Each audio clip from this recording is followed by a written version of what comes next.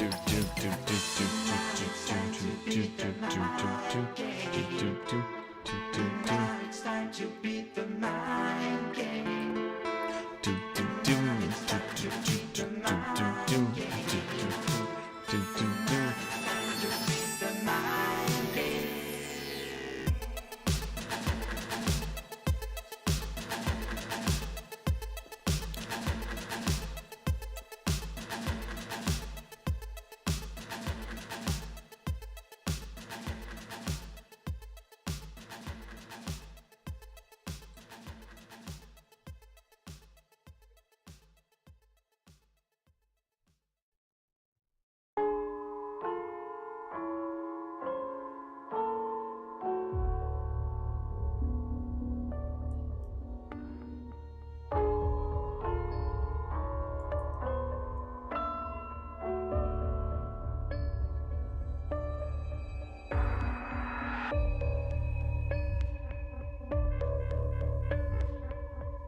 That's true for me.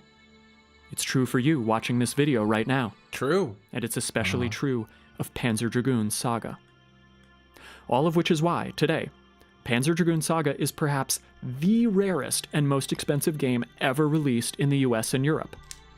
It is prohibitively expensive to play this game legally, and even the word prohibitively doesn't do justice to the situation at all. Assuming you're able to even find a US or European copy of the game, you'll be looking at spending a minimum of over $1,000 just for the discs alone. A pre-owned set that includes the case will cost at least $1,500 or north of $3,000 for sealed copies, if those even truly exist anymore. Which gets back to what we were talking about at the beginning of this video.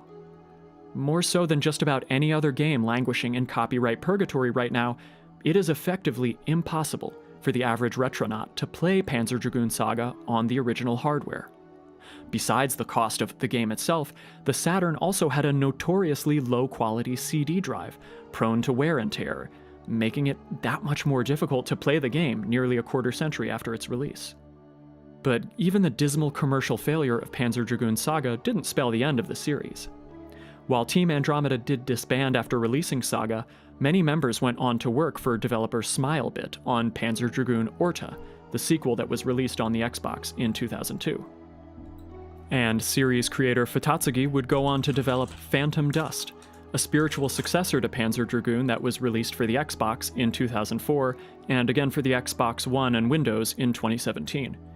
You actually can play this one right now, for free, on Xbox and Windows PCs. Wait, I remember this. Orta was a brilliant return to form of the classic rail shooting gameplay of the first two Panzer Dragoons. And Phantom Dust was an absolutely ahead-of-its-time fusion of the shooter RPG, deck building, and adventure game genres. Recent years have seen even more encouraging news for Panzer Dragoon aficionados. A decently competent remake of the first game was released in 2020 by Megapixel Studios for the Switch and PC, with a remake of Zwei supposedly to follow sometime in 22. I suppose I'm going to have to dodge. But sadly, Panzer Dragoon Saga will not be such an easy nut to crack. For many years, the deep lore/rumors surrounding this game suggested that its source code had been lost at some point, either when Team Andromeda disbanded or in the lead-up to Sega's ill-fated exit from the console hardware business after the Dreamcast. Without the source code, a remaster or re-release of the original Panzer Dragoon Saga would be basically impossible. But recently, during a GDC 2019 panel, Dude, every time I've played support, it's gone questionably bad.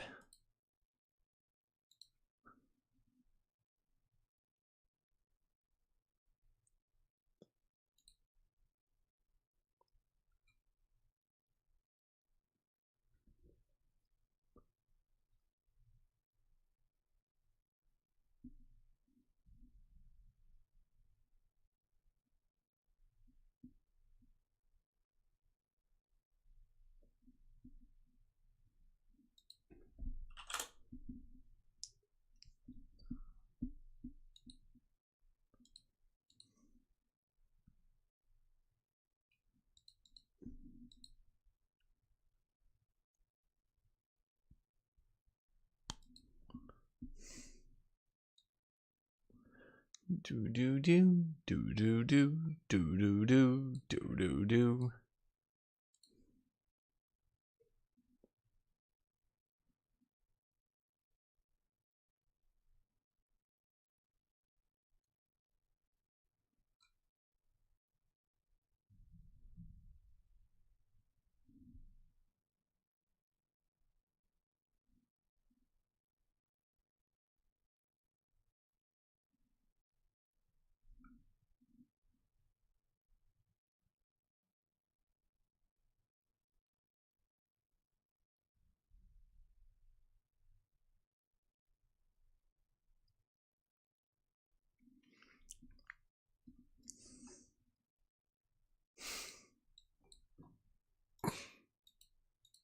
Oh my god, this video is sponsored by G Fuel.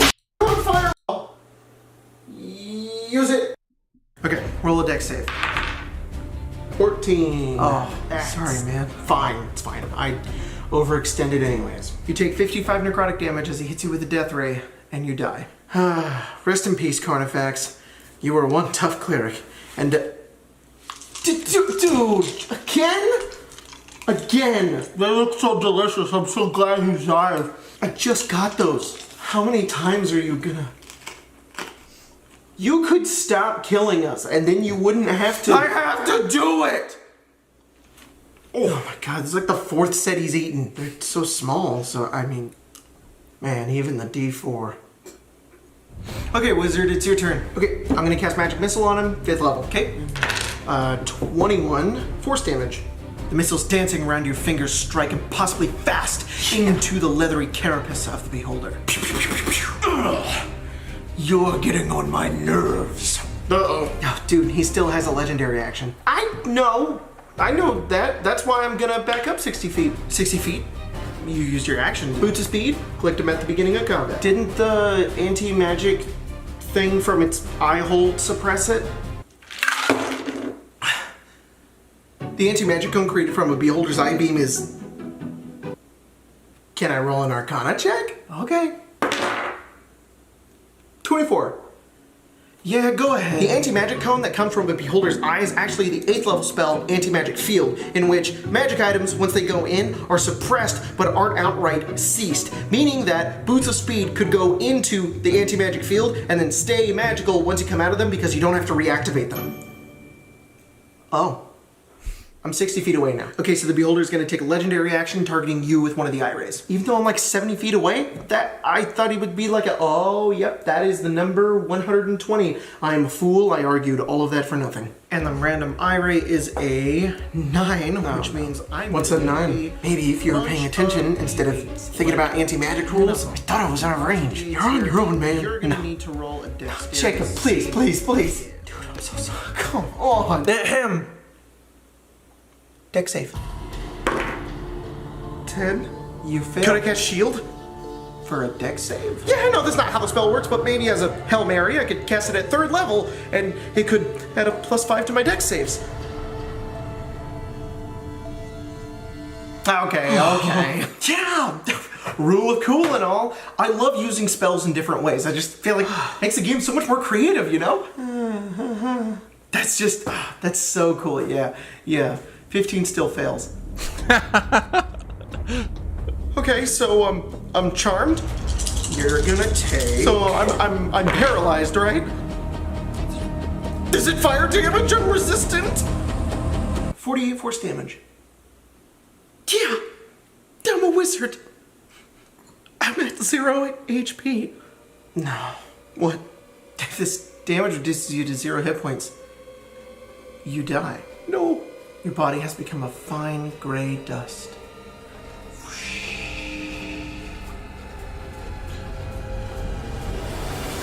Give me those dice! No! Give me them! Why? Those ones are metal! Why? Why? Oh, we're gonna have to take you to the ER again. I'm $50,000 in healthcare debt.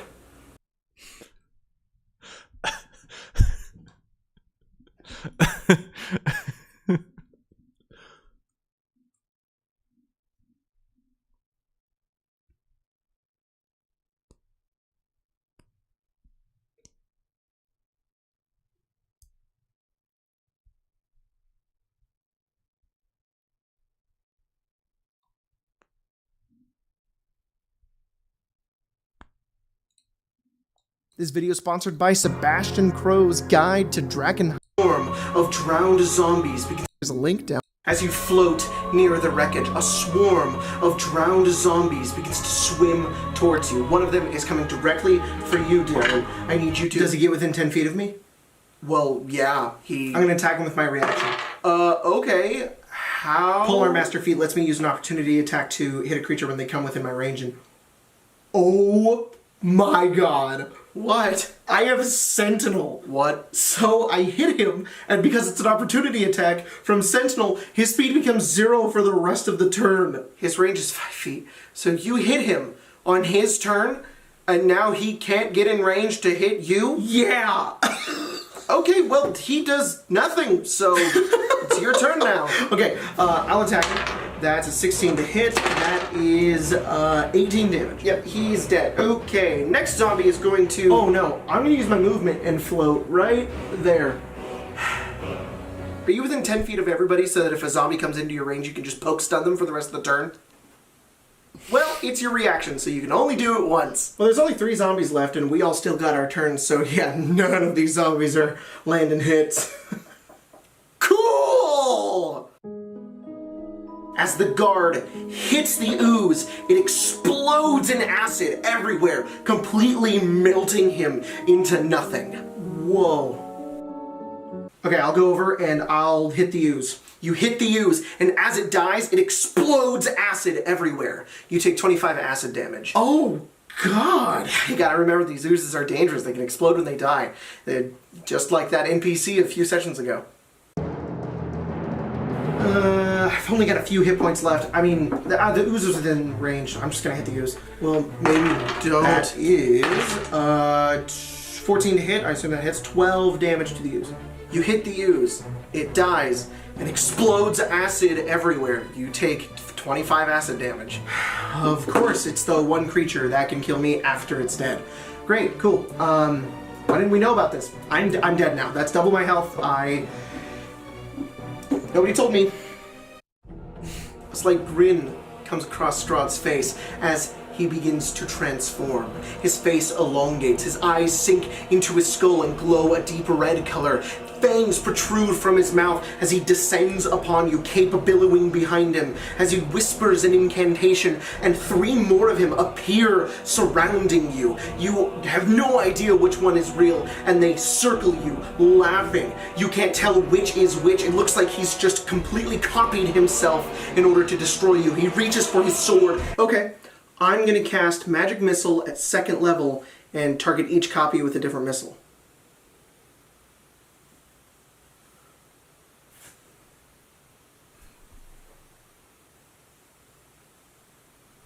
Huh. Walking through this eldritch forest, you see the long-lost souls of those who once lived here, wailing in the distance. The shadows form across the trees, which in between form this gossamer mist that creates a star-like appearance in the great beyond. And And in that beyond, you see a singular eye, surrounded by a number of other eyes, and a toothy maw from underneath begin to laugh maniacally as it grows closer and closer towards you, firing eye beams at each of you. I'm gonna hit it with stunning strikes. Well, it rolls an 18 con save, so that is not gonna work, unfortunately. Strikes. Flurry of blows plus extra attack, that's 4 stunning strike. Okay, well, it fails. Stunned until the end of my next turn. Everybody, thump this beholder until it's atomized. Done. Okay, you deal 450 damage. Great. It is now the Archdevil Levistus' turn. He, from his icy tomb, is able to project this image in order to fight you here. He longs to escape, but he stares at each of you with frozen conviction. He holds out his rime-covered hand and points it over towards you. Roll a Constitution saving throw. Here we go again. I succeeded the last 4 checks, but let's see how this goes. Great. A 4. We don't have anything? Does anybody have inspiration? Can I try to take the hit instead? Aren't you immune to cold damage? Well, technically. Guys, we gotta do something. If a single negative thing happens to us during this fight, it might be a little challenging. Yeah, unfortunately, you fail, and your body freezes over. You take 30 cold damage and are paralyzed. Cool, great. Just took my turn away. This sucks. Yeah, sure does. You turn the corner and see a dark corridor, enclosed space, 10 feet wide, 10 feet tall, completely quiet. Then you hear the skittering and the screeching of the vampire spawn towards the back, their glowing red eyes growing closer and closer towards you. Stibbles, you're first. Beasts. What are you doing? Summon beasts. You're casting Summon Woodland Beasts? Yeah. And what are you summoning? Oh, big surprise! Snake. Snake. The hallway is now filled with giant constrictor snakes. The floors, snakes. The walls, snakes. Ceilings, snakes. Everything snakes. Snakes.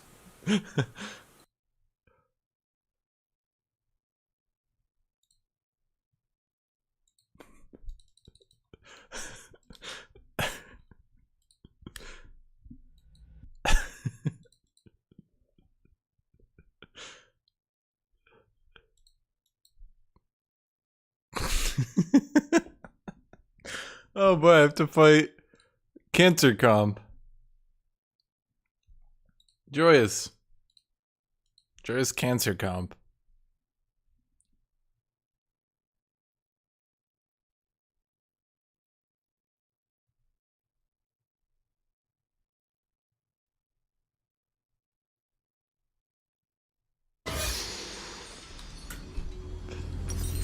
Some of us won't see the end.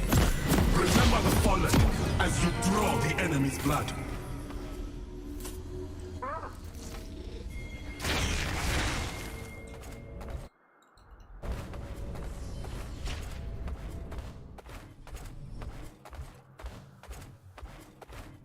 You entire to see Malfight? Malfight. They are not so different.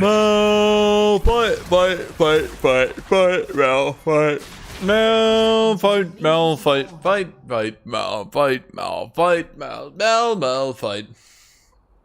Okay, chat.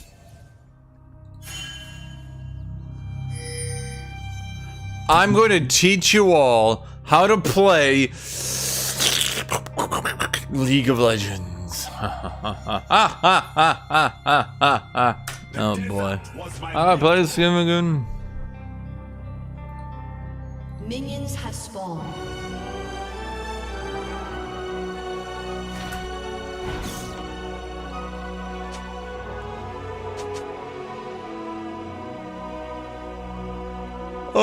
Malfight's not bad. It's just annoying that the bitch can do nothing all game and then outscale you. It's annoying.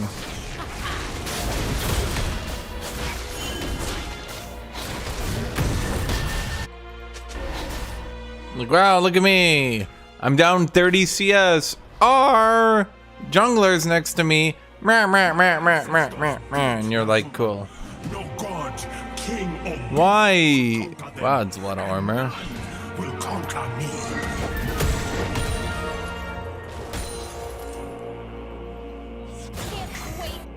Huh. I think it's got above average armor and below average magic resist. I never pieced that together in my head.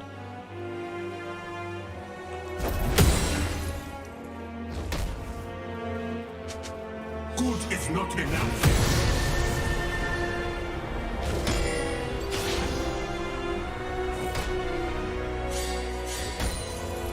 First,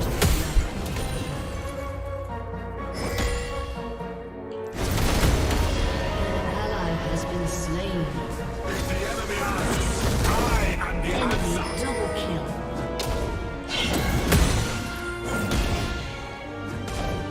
I mean, he is doing the Grasping Dying build, so he will try to fight me.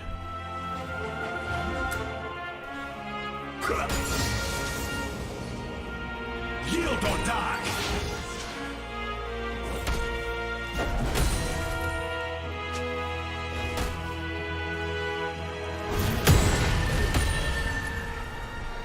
To dust.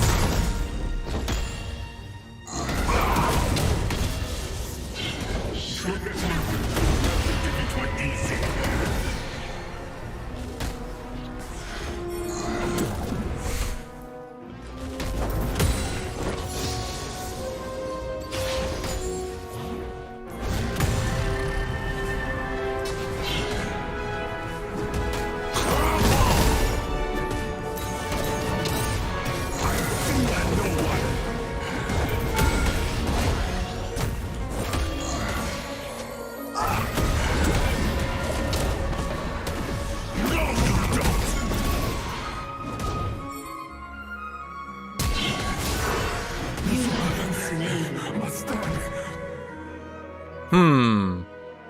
Okay.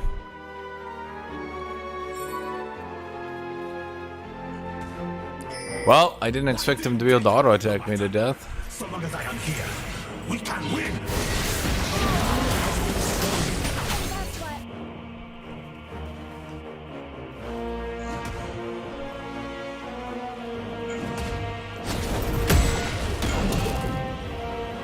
Malphite only got buffed because they keep fucking nerfing tank items.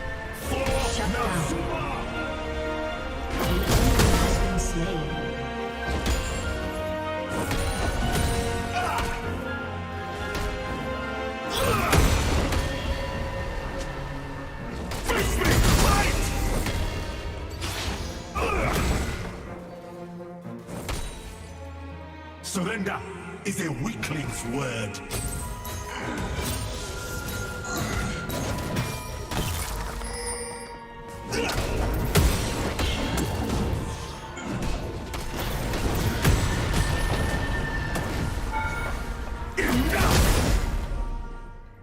Every scar a lesson.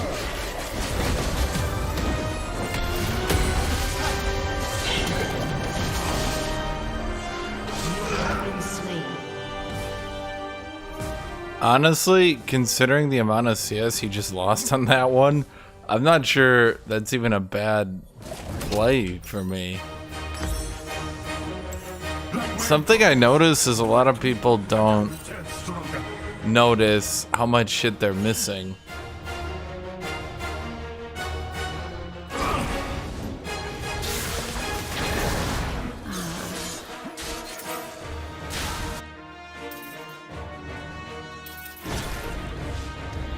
To the bitter end.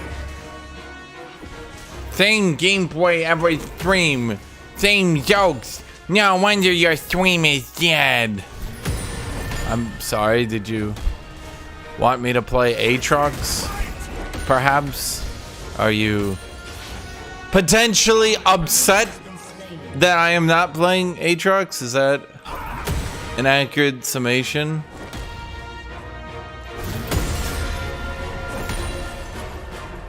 I find it amusing.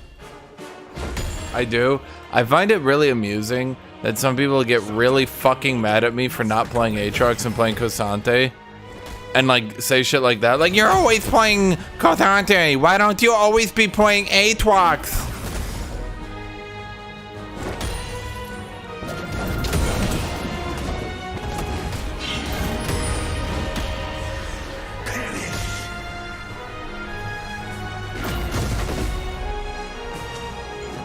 Huh. Executed. I'll give you guys a hint. League is dying, like, really fast. Particularly, NA League is dying really fast. Particularly, top lane is dying. Because who the fuck wants to watch top lane?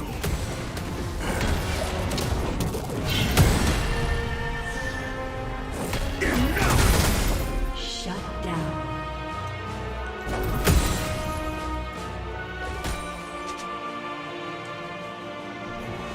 No one. No one wants to watch top lane.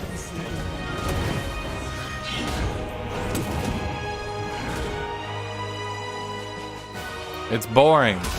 It's a shit roll. Half my fucking matchups are unlosable for my opponent. Half the matchups are unbeatable for me. I will push them back, alone if I must. I mean, realistically, what do you want me to do? Oh, wow, they got Dragon. Well, that's it, guys. I guess they just scale better throughout the entire game now. Significantly better. Ta-da! Nothing I could do. Can't do anything about it. Fighting Malphite. Can't beat Malphite. He's willing to go down 20 CS to avoid any possible confrontation. He is willing to drop 30 CS. It does not fucking matter. He's playing Malphite. I cannot fucking do anything about it. But no, it's my fault. It's my fault all these games look the same, dude. My bad.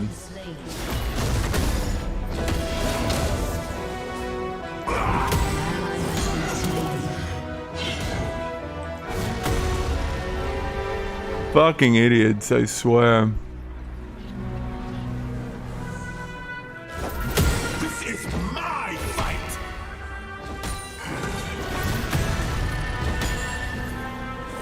No, you don't.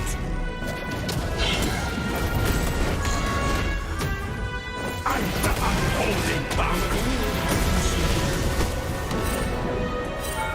Those who don't respect me will learn today. Ah. Well, that'd do it.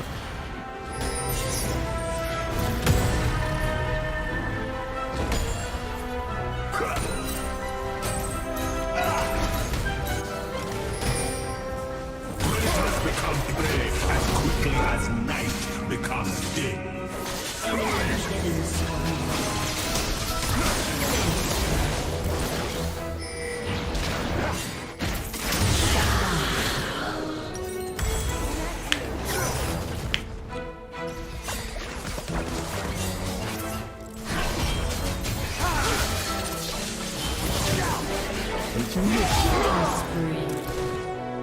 Shut down. Yeah, exactly. Keep wishing. Like, there's no reason to even play League right now. I've literally just been coin flipping games all day. Like, look at this. Look at this. My opponent is down 20 CS. He'd be down even more if I wasn't getting spam ganked. It literally doesn't matter. Look at the junglers. Even fucking Master Yi is just spam ganking. No one gives a fuck about farming the jungle. No one farms anymore. Rampage. The top lane Malphite players have realized that they can win games by just never interacting with their opponent and just trying to play some scaling jank shit every time. Like failure is impossible.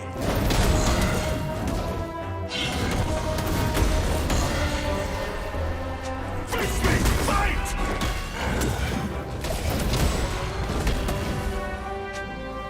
Look at him. He's not going to challenge me at all. He's just going to say, fuck it, I'll just not farm. Bye. Yeah, let me make this interesting. How do I make this interesting? Literally, guys, I could just not talk about League if you guys want to do that.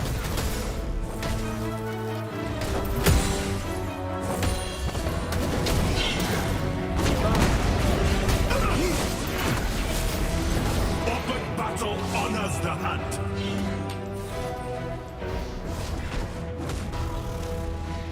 So what have I been doing lately? I found a YouTube channel that goes over a lot of collapsing empires. I recently watched their one on Songhai, which I thought was kind of interesting.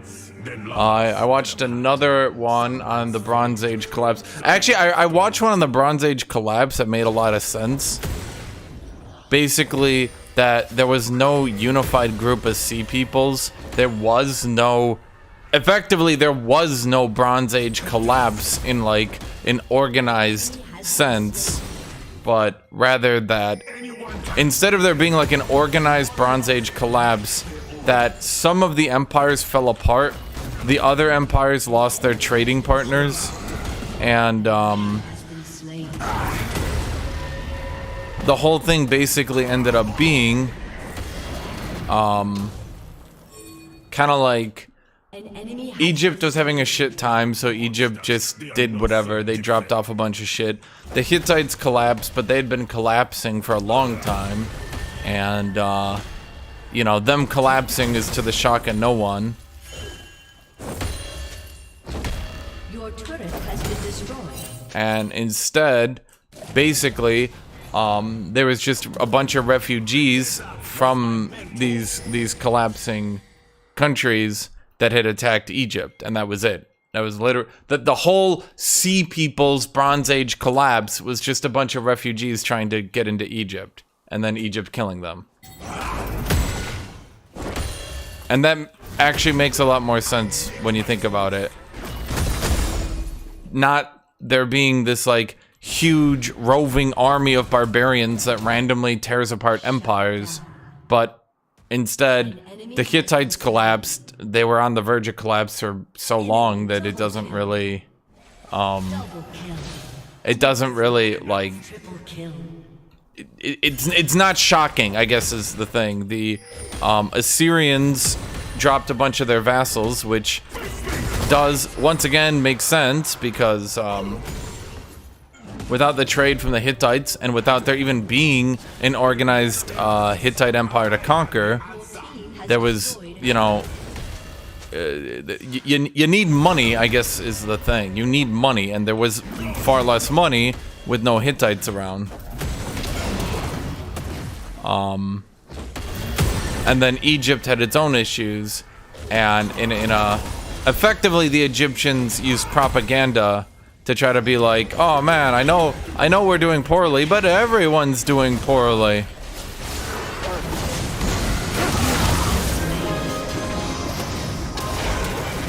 Yeah, basically, there wasn't like this organized barbarian invader. It just sort of dominoed. Some of the key players just sort of fell off. Global trade started to falter, and then the economy just started regressing everywhere.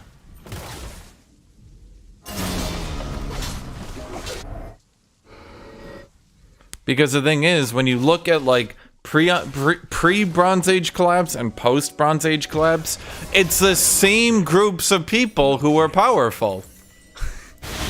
It's literally the Assyrians and the Egyptians. So how can there be this organized collapse of empires and invaders if it's basically the Assyrians shrinking then growing and the Egyptians shrinking then growing?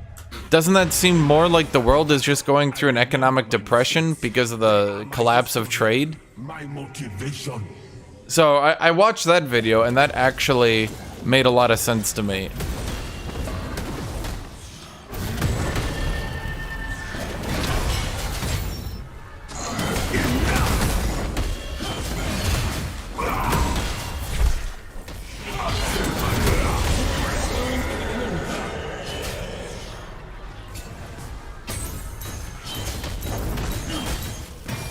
Oh, I watched another video, actually, on the Nabateans, and that one I really liked as well.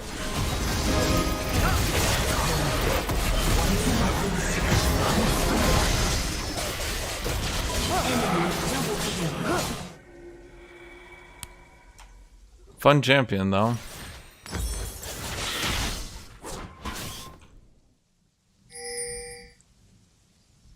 Peacemaker protocol initiated. The history of the Nabateans is interesting. Now, you guys are those are the people of Petra, the desert trading Arabians. So basically, the history. Okay, so I like the history of Songhai, but the Nabateans were rather interesting because basically they never had an army, ever, and their entire the entire history is them owning the desert and no one wanting to conquer the desert, and that's it. And the Romans marched in and took it. Your turret has been destroyed. And there, that was it. Eventually, the Romans took it because fuck it, the Romans wanted it. That was it. And then they died. Well, they didn't die, but they just collapsed as a society. That's it. Just for hundreds of years, these people, not wanting to be part of a larger kingdom, just made a home in the desert, controlling desert trade. Because no one wanted to conquer them. They were just in the desert. Every star. Should build Mercury against this team? I'm not sure about that one.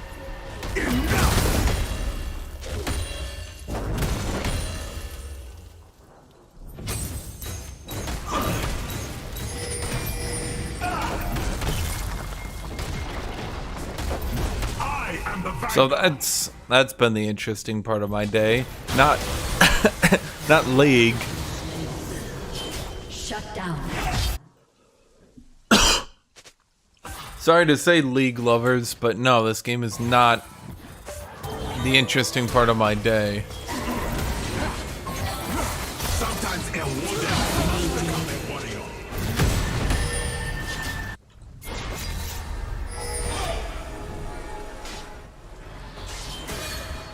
I preferred the theory proposing that a group of CPU went around the Mediterranean just brutalizing people.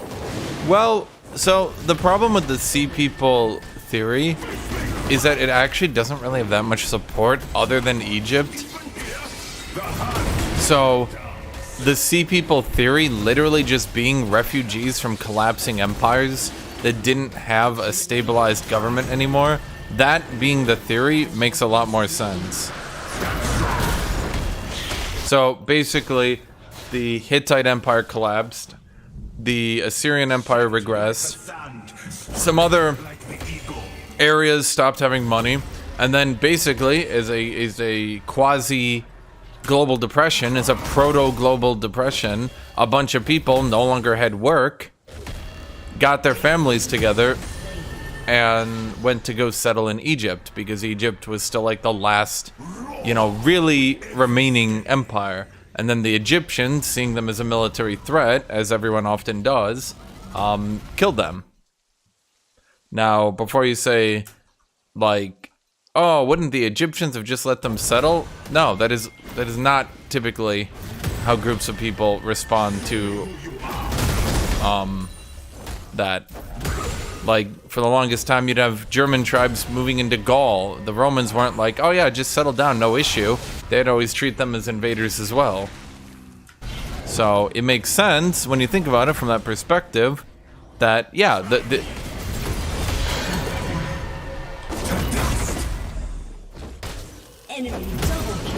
this group of sea people that the Egyptians defeated were just refugees, which would also explain why the Sea Peoples were a group from all these different backgrounds, because, yes. Okay, they're not, okay. I can't exactly just TP in there, can I? I don't think so.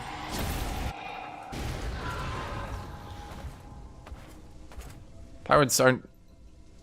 Pirates don't have an army.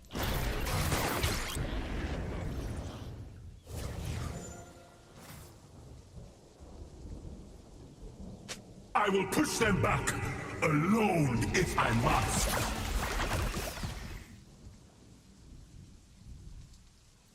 Wow, another on-hit true damage champion going Jack Show. It's almost like on-hit true damage scales infinitely, and you can easily just go a tank item to compensate it. Wow, that's crazy. Who could ever have seen that coming? Except literally every single time ever it has happened. You never heard of the Sea People theory? I mean, it's a generally accepted theory that the Bronze Age collapsed was caused by the Sea People, which would have been effectively gigapirates that were roaming around.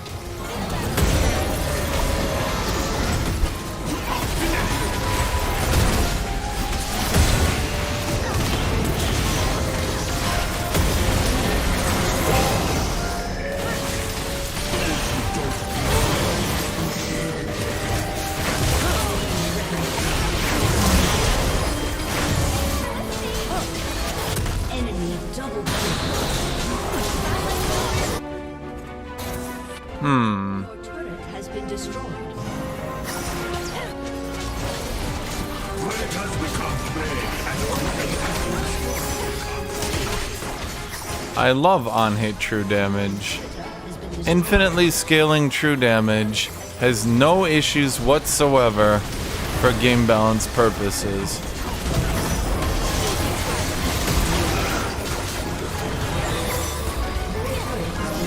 None that I can think of. No, sir.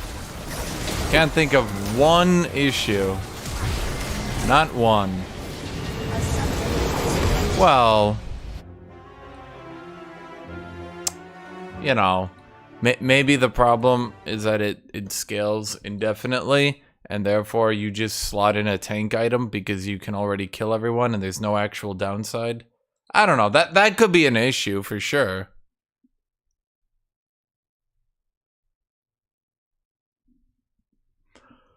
No, it's okay. It's okay. It's okay, guys. I just make the same jokes because the same shit keeps happening. Yeah.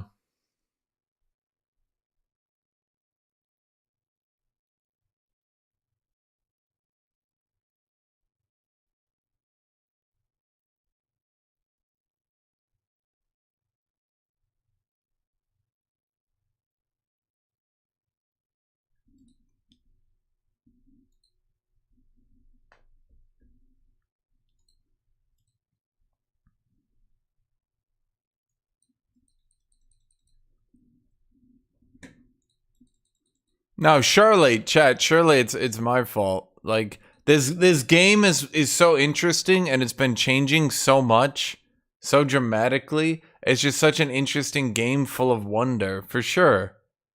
For sure. 100%. Why would I be making the same jokes? It's so fun. The Rakshasa cackles from the back of the cathedral. He then looks at you, Umbrus, and says, "You'll never save your sister now," as he begins casting a spell on her. No! Roll initiative. 28. 19. 22. Wow. Okay, cool. Umbrus, you're first. How far away is she? 200 feet. Okay, I'm gonna use my feline agility to double my speed and then use my cunning action to dash, pick her up with my action, and then run back. What? That's 400 feet. Well, my speed is 50 because monk, and then my tabaxi ability lets me double it to 100, and then I'm gonna dash, which is 200. Yeah, that's only 200. I clicked my boots of speed in the last combat. That lasts for 10 minutes. My speed is 400 right now. Right, well, with blinding speed, you save your sister. He would get an opportunity attack. That's true. Okay, wait. I'll stay there, and then I'm gonna attack him and do a stunning strike. Well, you gotta hit both first, so...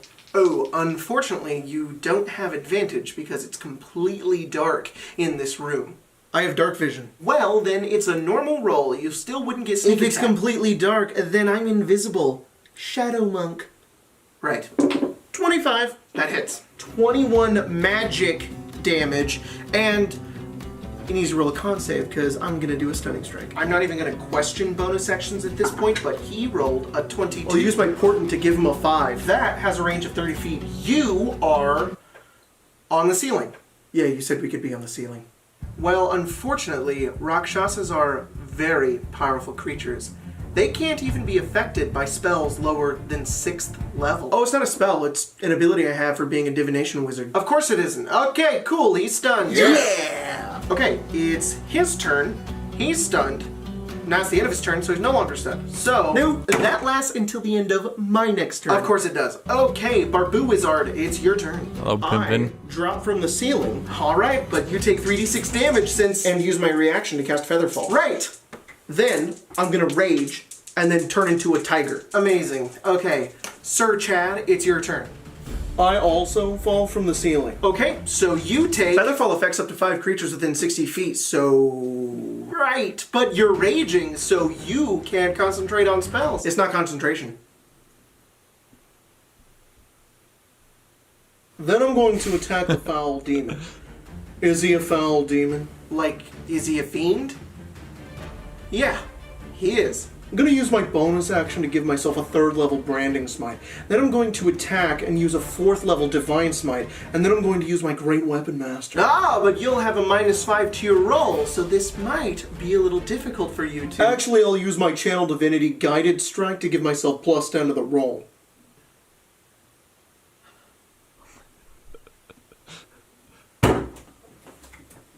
Oh, and I have advantage because he's stunned. Oh, you can do that, huh? You can do that. You can be so pussy. You can just give me roll the dice. This is a game where you roll dice, you don't want to roll the dice, you just want to kill everything. Congratulations! You got a +10 to your roll, advantage a million. Use all the spell slots you have to smite this guy into oblivion. It's not like I spent hours preparing this session! That's 82 damage. Nice. Oh my god, nice. Okay, so it's my turn to attack, right? So I'm going to roll, and I got a 25, a donut 25 hit. I'm pretty sure it does. So I'm going to attack it, and now I'm going to just tell it, because AC could be higher. What do we use? Thaco? Okay, that is 6 damage plus 31 hit. 37 damage.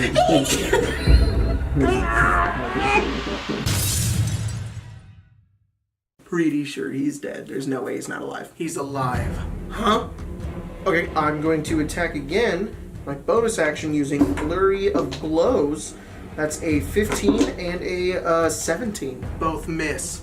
Now, well, he's pretty low. I'm pretty sure one of you guys can. Legendary action. What? He's going to use his legendary action to cast Dominate Person on you. Rakshasas have legendary actions? I didn't think they had those. Plus, he's stunned. I'd second pick, okay, so could I have stunned him on my turn just now? I had key points. No.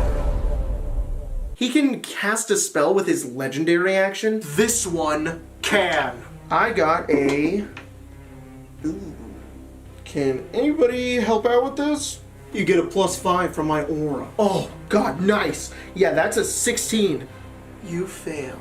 What? You are now charmed by the Rakshasa, and he commands you to attack Sir Chad. This is so dumb. Well, I have still some mind I can use it on my next turn to not be charmed anymore. So it's now his turn. He's going to attack Barbuazard with his claw.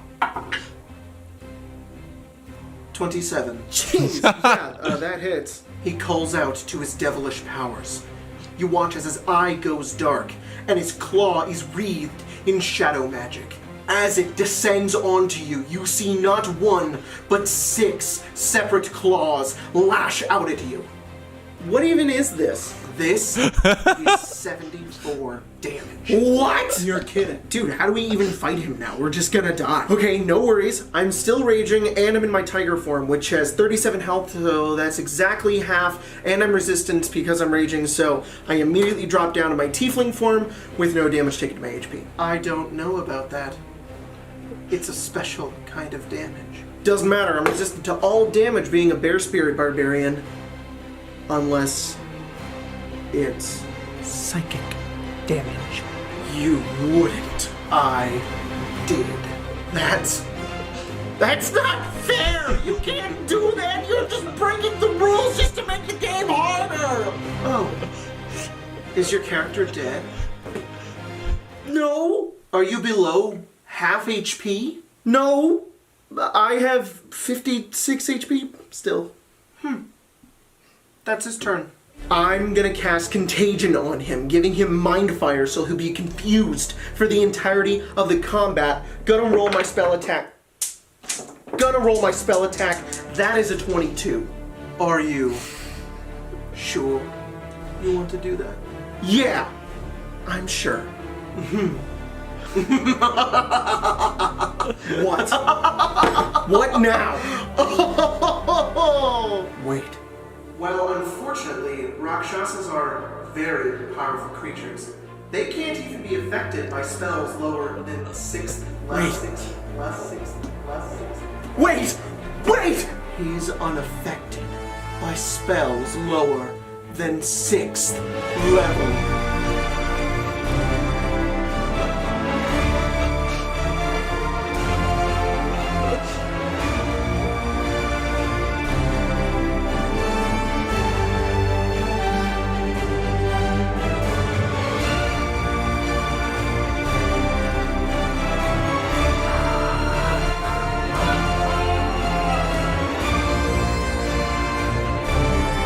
This video is sponsored by Aurora.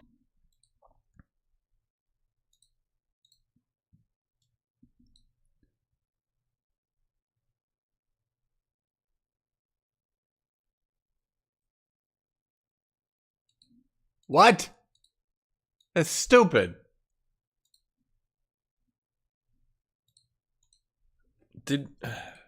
I guess we're just doing this matchup again. Yeah.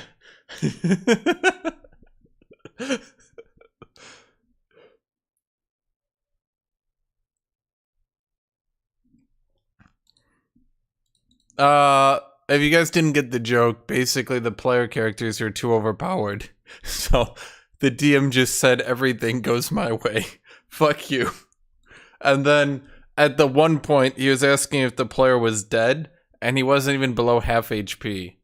He was just mad that anything bad happened to him, which is the joke. Yeah, meow kitty. Meow kitty. What? Okay, fine, meow. Okay, run away then. What? A Malphite? No way! I'm just gonna have to make the same jokes again. Who could have believed it? Wow. I sure can make lots of interesting fucking content!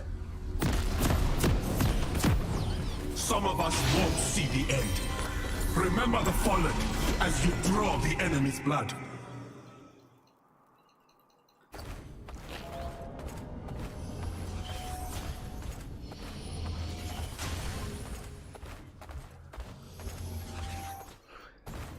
Welcome to Summoner's Rift. No, seriously, what do you do? What do you do? You guys want to bitch that, oh, every game's the same? I have fought Gangplank 5 times today. I'm on my 5th fucking game of Malphite. That's excluding the range picks.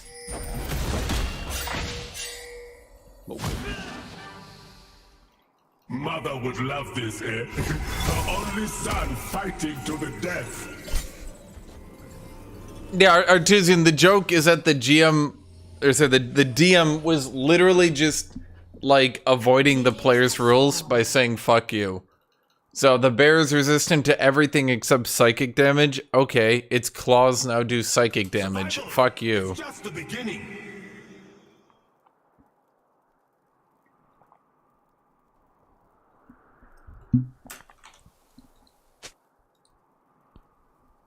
Yeah.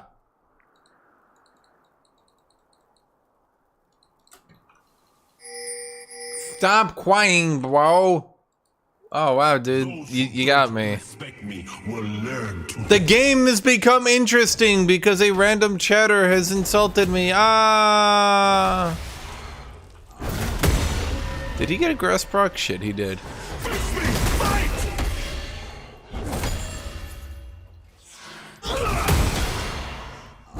I am the Vanguard.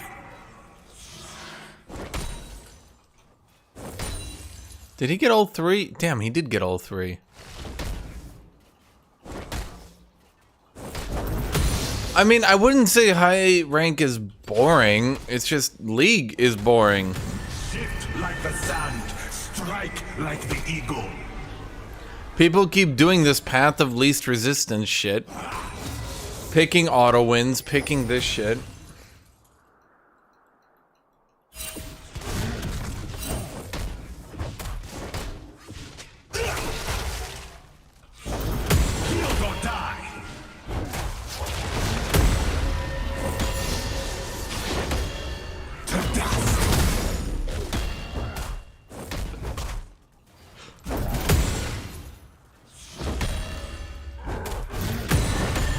So what do I do? What do I literally, guys, look at him. He's not even fucking last hitting. It's like every goddamn Malphite player. He's just opting to play as safe as is humanly fucking possible and not last hit. Great. What do you want me to do here? Well, I could shove him under turret, and I could use the fact that Malphite has low mana generation to force him to use abilities to last hit with. I mean, I could do that.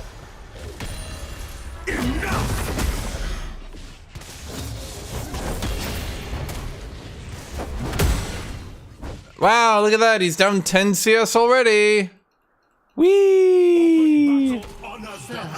Does it matter? Does it feel like okay, let me ask you a serious question. Does it feel like it matters?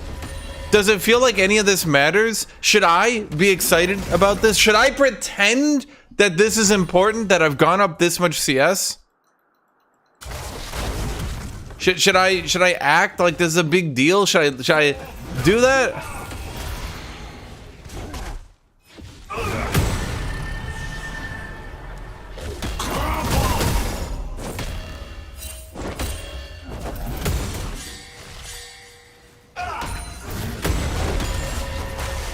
Stand strong. Roar with every step.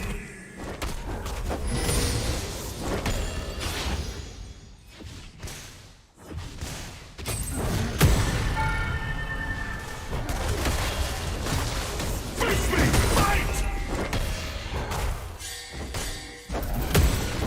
Every scar, a lesson.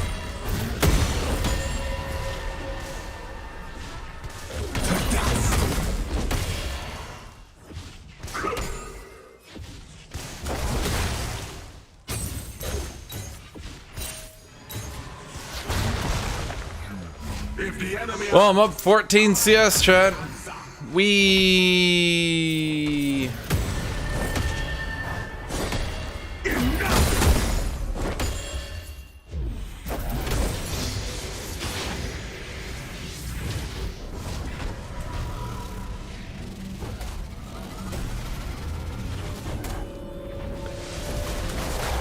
The desert was my mentor.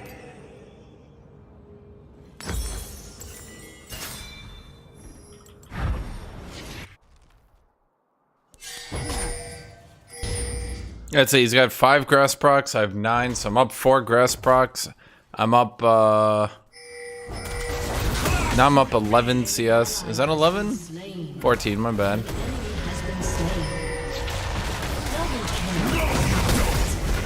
Enemy double kill. An enemy has been slain. Anyone trying to wield a weapon. Kitty, do you want the window open? Is that what you're meowing about? Enemy killing spree.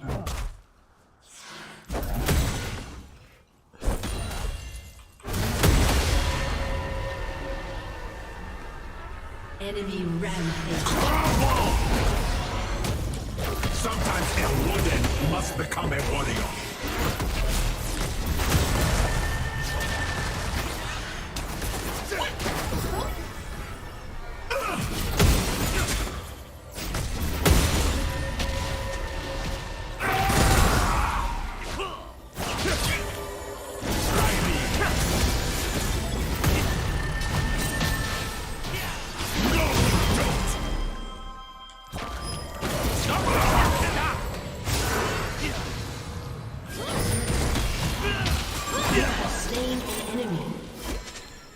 bloodshed.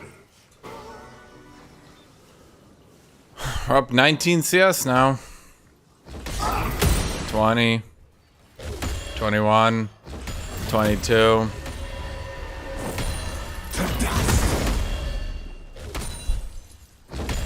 It wouldn't be worth it if it were easy.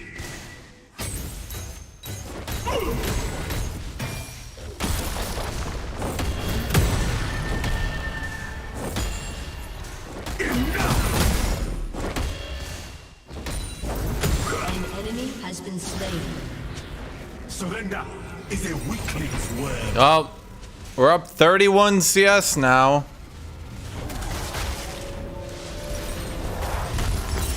Wow, this is so different from all the other times I fought Malphite. This is so different. Okay, Kitty, I'll open the window for you. Okay? Kitty, I will open the window. Kitty! Why do you run? You have food and everything, Kitty. There. I opened it up for you, Kitty. Now go to the window. Good is not enough. No, but chat, you don't realize I'm making the same Malphite doesn't CS joke. Wow. The same joke again. Wow. What do you fight for? I'm boring because I'm making the same fucking joke. No. Enemy has been slain. An enemy has been slain. Act like failure is impossible. What do we got here? Malphite's at 9 grass procs to my 19.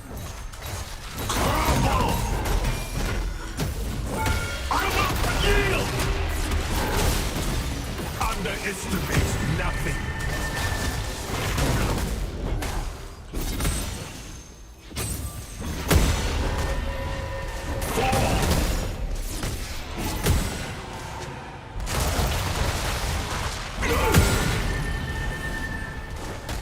Face me, fight! Here, I make my truth. Mustang. Why is Lee here and why is he not bot? There's a question of the ages. Why are you here, Lee? My bot is winning and you are here instead of helping bot. Why is that?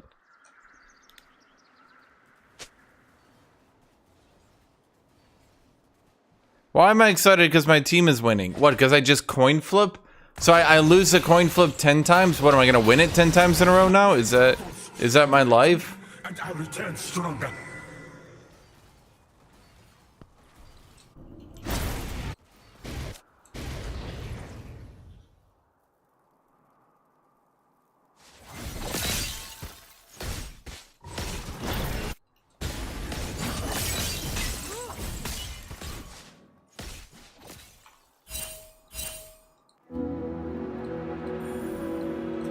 I will push them back. Alone if I must.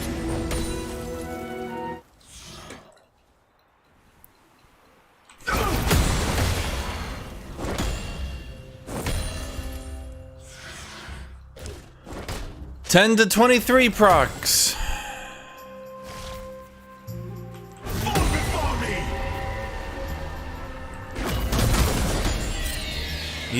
He's almost there. He's almost down 50 CS. An enemy has been slain. An enemy has been slain.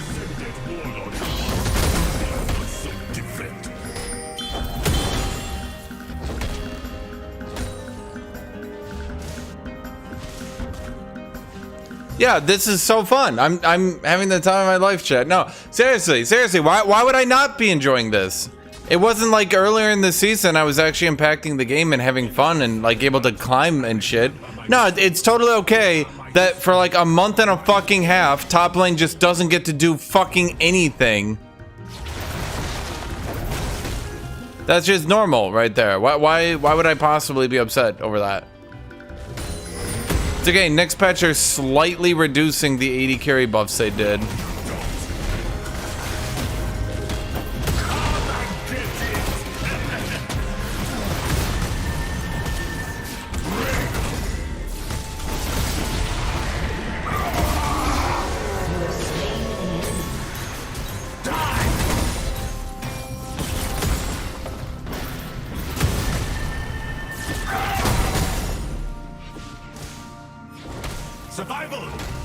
There it is. 50 CS. I wonder if all the Malphite players are just autofill because no one's fucking playing top lane anymore.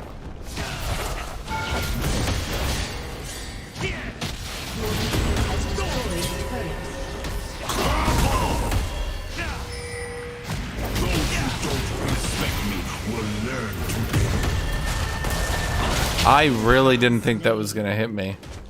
I must have just been at the edge of that shit, man.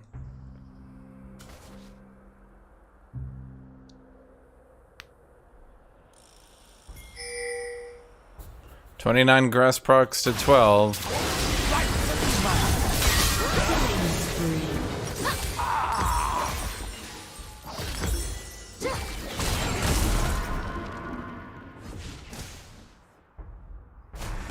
That's okay. He can just be down 50 CS.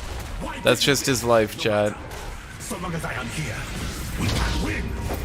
So, okay, let's think, chat. You guys been watching me. What actual fun matchups have I gotten today? I've been playing for 10 hours. Surely I've had a couple fun ones, right? Let's see. I had...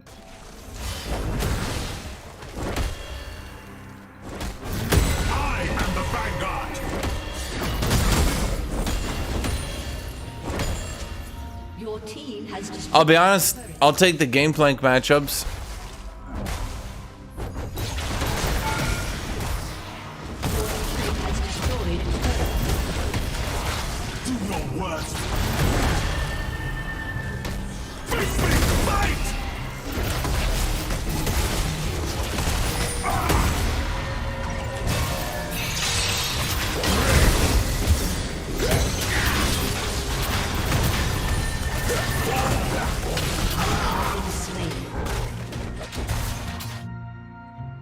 Nope, I haven't had any Camille. I've had Gangplank, Gangplank, Gangplank, Gangplank, Gangplank, Malphite, Malphite, Malphite, Malphite, Nico, Kennen.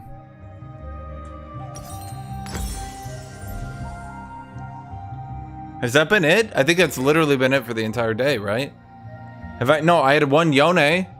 That doesn't count as fun. So, yeah, no, seriously, the most fun matchups I've had today are Gangplank.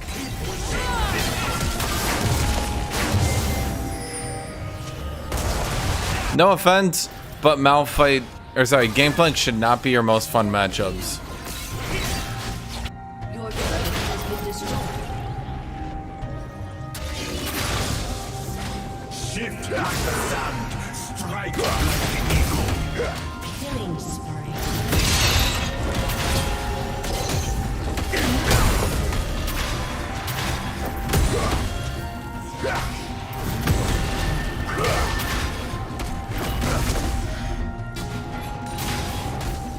No monster greater than pride.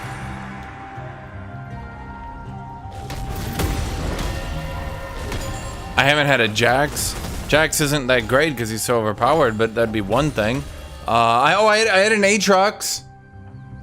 That was, that was okay. I had one game of Aatrox. That was it, right?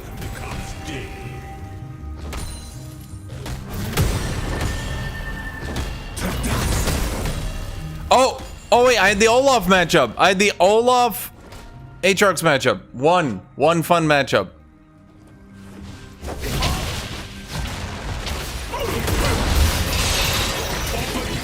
Honors the hunt.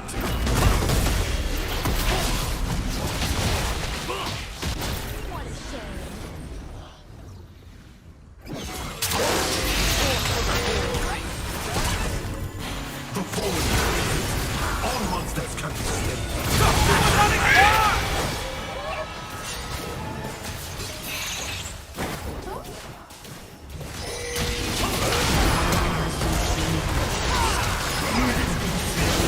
Well, shit. Has been slain. Enemy Weren't you full HP? I mean, I say that because she's at full HP.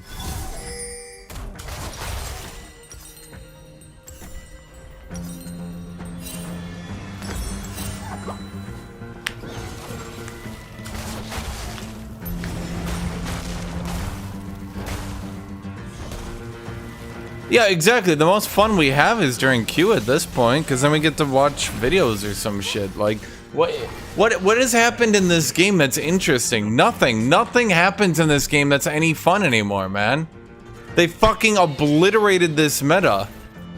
NA just stopped giving a shit about the game, and so this is every game. This is every fucking game.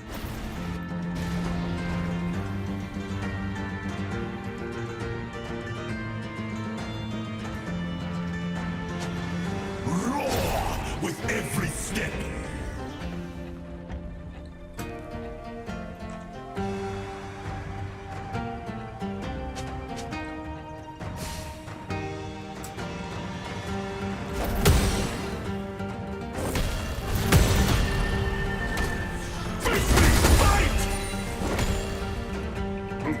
If Tobin were here, he'd point out all my mistakes.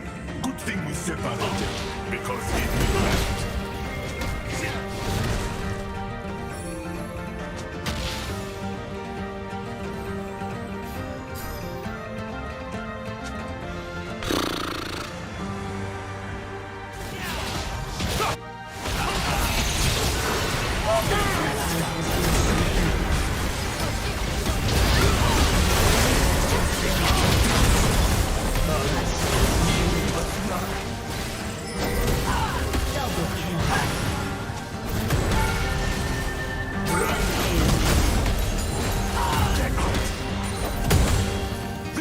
You know, if he stayed under the turret, I think he would have been safer. Why did he keep getting out of the turret? That's just stupid when you think about it.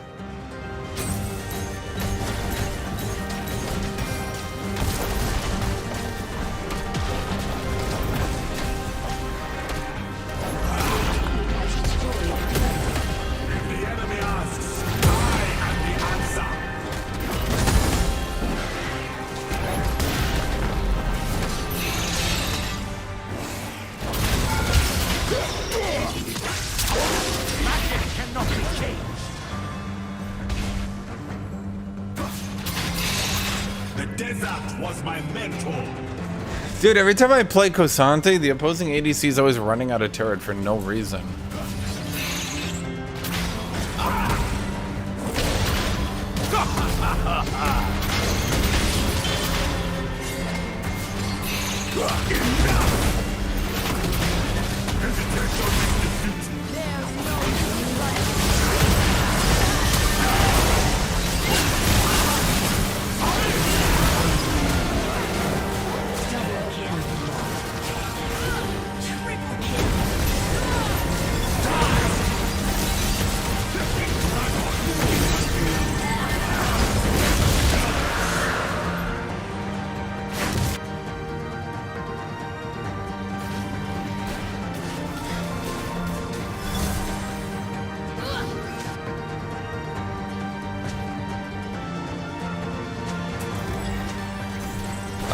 No, Salas doesn't lose anything when using Kosante ult, because the way Salas ult works is he keeps your ult, like he effectively has your ult so long as he doesn't cast it, right? So he'll activate things like Jax's 3-hit passive, he'll get Olaf's bonus armor and magic resist, but the second he presses the button, he doesn't have the ultimate anymore. Get it? So the second he presses the ultimate, he actually wouldn't have Olaf's resistances. He wouldn't have Jax's 3-hit passive. So hypothetically, if he could keep Kosante's ultimate through some fuckery, he would get the debuff penalty, right? But he doesn't because he loses the ult the second he casts it. So he doesn't get the debuff. Like, think about it as like the buff, right? As long as you have Olaf's ult, you have the buff, but if you use it, you lose the buff because you don't actually have his ultimate anymore. You now only have the effect of the ultimate, which is the little rage buff. Get it? I think that makes sense.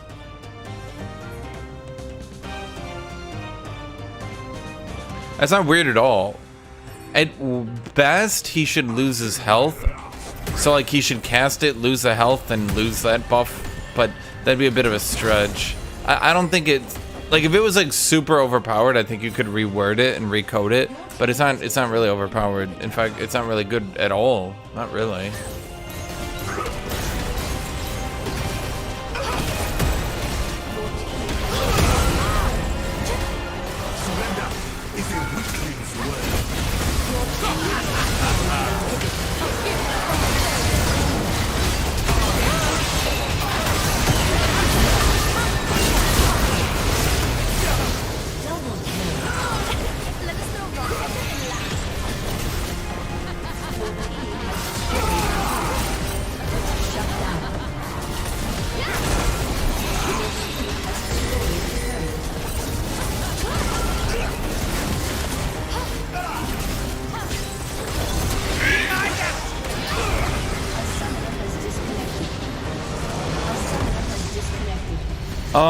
Okay, so the Cho'Gath thing is weird, but basically Cho'Gath stacks aren't attached to his ultimate. He just gets that buff. If Sylas is overpowered with Cho'Gath, they could very easily, in my opinion, they could very easily reword it and recode it so he doesn't get the Cho'Gath stacks. But to my knowledge, that hasn't proven to be like a balance issue so far, so...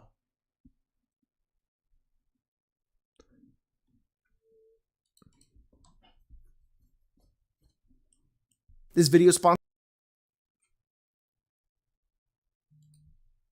It's the first day of your new semester at Strixhaven. Each of you have just gathered your schedules and are ready to begin your year, but before you can, you hear shouting coming from center campus. It seems two students are interlocked in a duel. One of them is one of your fellow friends. Holding my staff forward, I'll say, that'll teach you to mess with my fractal. Your Witherbloom opponent brandishes a gnarled wooden staff, saying, let's see how well that goes for you. I'm casting Firebolt. He's casting Ray of Frost. I'm casting Silvery Barbs. What? Oh, nice, dude. That'd be awesome. You're engaging with the duel that's against the rules. What? No, I'm just spouting some nonsense from the sidelines. As a part of the spell, you're casting a magic spell at a magic school where... See, you wouldn't know that was a spell. Okay, so your companion, the wizard from Silverquill? I'm all 5 colleges. Casts silvery barbs on the opponent, causing... You magically distract the triggering creature and turn its momentary uncertainty into encouragement for another creature. The triggering creature must re-roll the d20 and use the lower roll. You can then choose a different creature you can see within range. You can choose yourself. The chosen creature has advantage on the next attack roll, ability check, or saving throw, which makes within 1 minute. A creature can be empowered by only one use of this spell at a time. Its first level and a reaction. Right, so he re-rolls, and that's a 9, so... Misses! I win! And you have advantage on your next roll. At this point, Augusta Tulis, Dean of Order, disperses the crowd and approaches your party. Silvery Barbs. Silvery Barbs? She has not rolled anything! Oh yeah. She approaches you and says, the ghosts of the past look down on this act of violence. Be careful, young ones, or you'll be spending some time in the detention bog. No, we didn't. Yes, you did. I saw you. No. Yes. Uh-uh. Yes. Wasn't us. Roll a deception check. 18. How did you even... Oh. It's right there. Wow. Okay. She's gonna roll an insight check. Silvery bottles! Oh my god. She has to reroll. She has to. That's the spell. That's how it works. She's gonna cast Counterspell. Is that on the stack? Mine is split second. Wrong game. How does she know I'm casting a spell? I'm just going... She's a master of magic. There's no way. Spells require you to say words, move your hands, even use a focus or materials or... It's only vocal components. Oh my god. Okay, fine. She re-rolls. She gets a 2. She fails. She doesn't suspect you of anything. And she backflips away. Whoa, that was cool. Can I do a backflip? Hell yeah, do it. I rolled a 17. Silvery Barbs. Oh, come on, dude.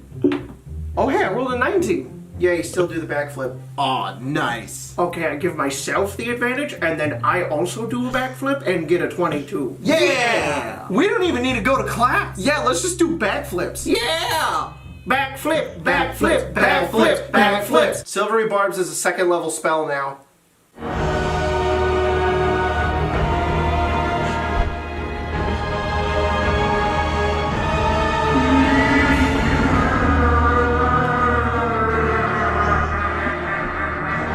And then in front of you, an Auric Mage runs up and creates a summoning circle, creating the Avatar of Blood, here to destroy Strixhaven.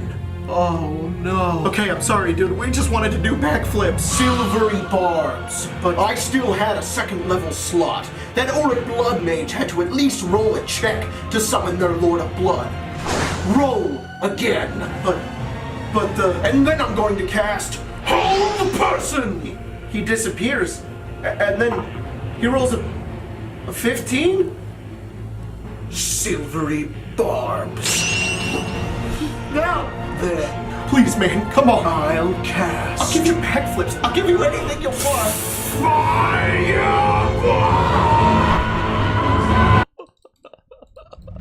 Yeah, this video. Kitty, why are you being the meowiest meow? You're being a little meowbird. I opened the window for you. You didn't even use the window. You meowed at me all morning until I opened the window. Then you didn't even go to the window.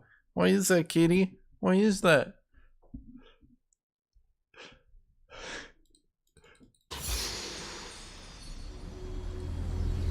Consorte, hear my name and know my strength. Oh my god, Kitty. Okay, you're getting all the attention you want, okay? I'm giving you a hug, okay? You good? Do you need any more attention to this? Is this adequate attention? Welcome to Summoner's Rift. Strike like the eagle.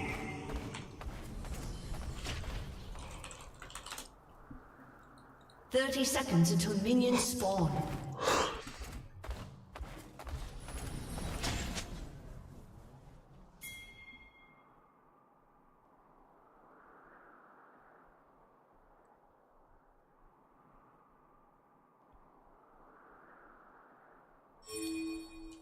Good is not enough.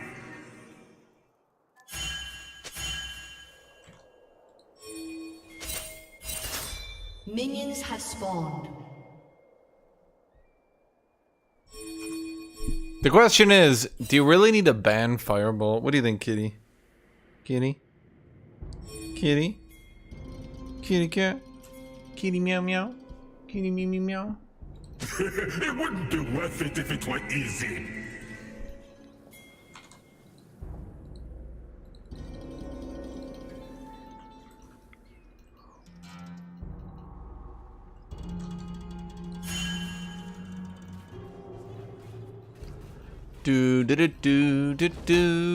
Okay, so the question is, do I push the wave because we think we're gonna get ganked, or do I not push the wave and let Camille bully me?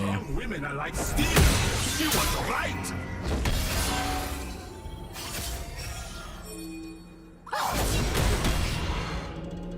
First blood.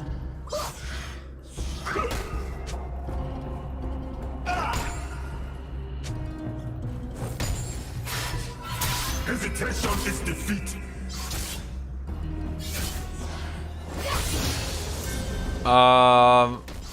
Basically Denny Arista, one of the characters is abusing a spell, so the DM ruled that it was now a higher level spell, meaning, so the way the game works, the higher the level of the spell, the less of it that you can cast. So basically the DM was saying you can't really use that anymore. In effect.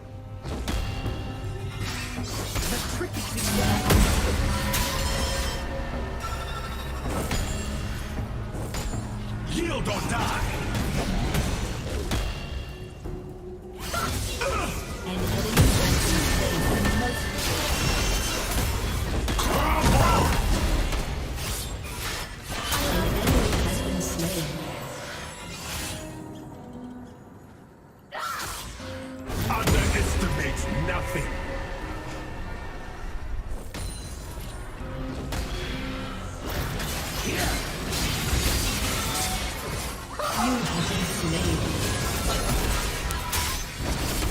Like clockwork.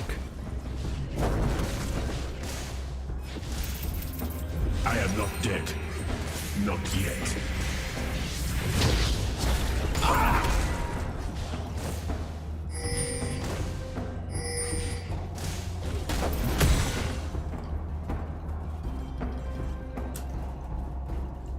I mean, we had an actual laning phase, but then the jungler did a full clear to top. Obviously, I had to play around the level 2, the level 3, and the level 4 gank. I guess he got me with the full clear to top lane. Now, because he ganked me, that means my bot lane loses. Because if I ever get ganked, my bot lane will always lose.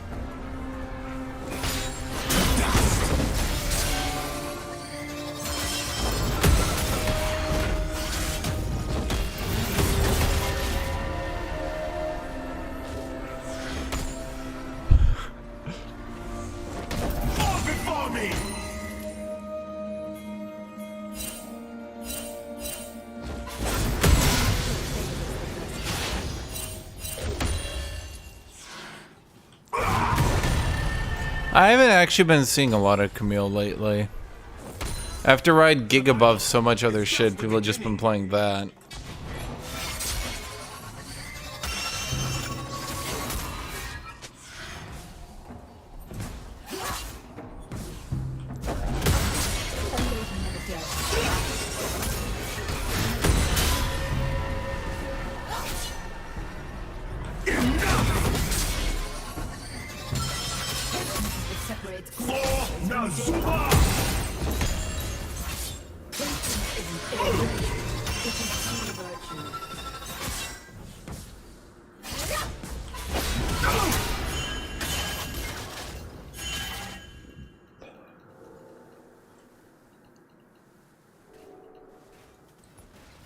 Predators become prey as quickly as night becomes day. No, you don't!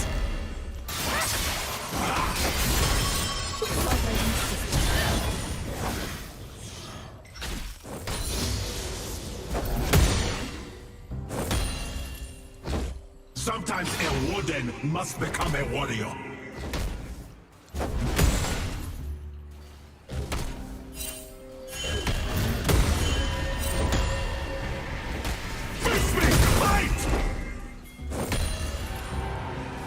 Well.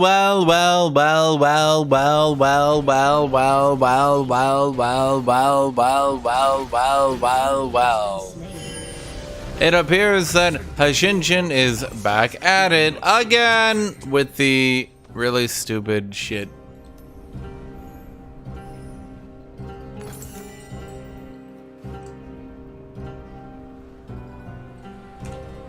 Do.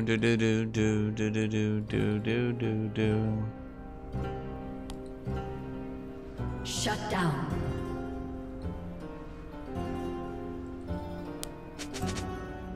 Even now, my people stand with me, my weapons aimed in their name.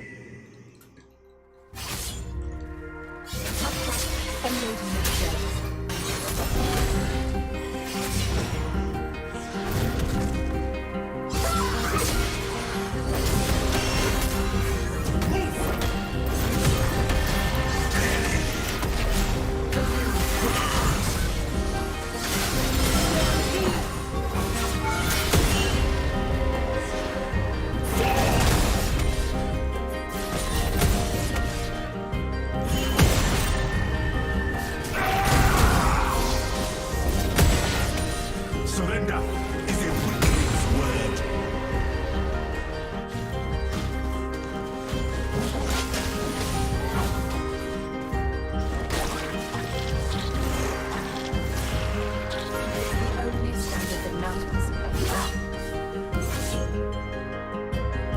If the enemy asks, I am the answer. Well, I used my ult. Didn't do anything. Oh well. An ally has been slain.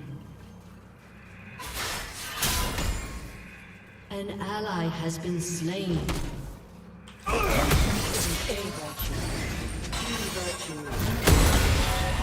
I will push them back. Alone if I must.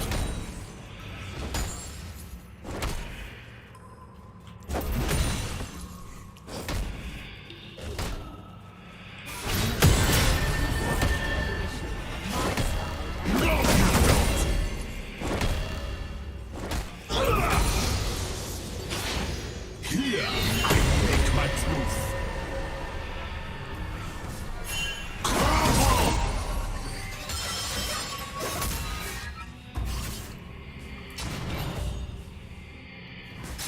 The issue is I need to win the lane before he gets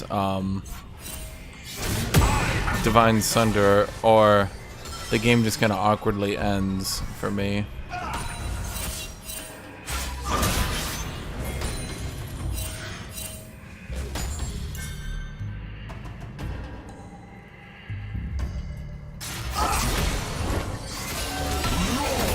With every step.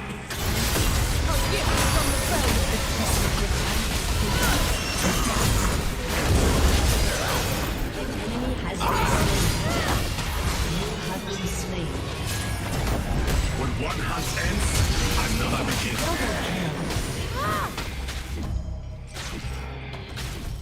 An ally has been slain. I mean, I'd say that worked out.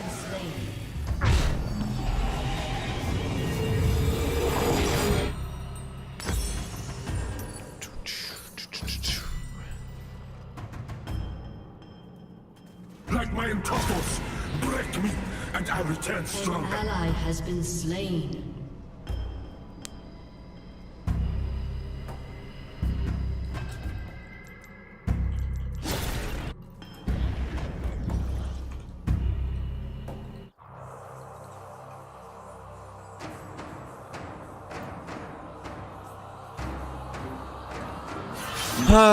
Okay, he doesn't have Divine Sunderer yet. Some love stories too.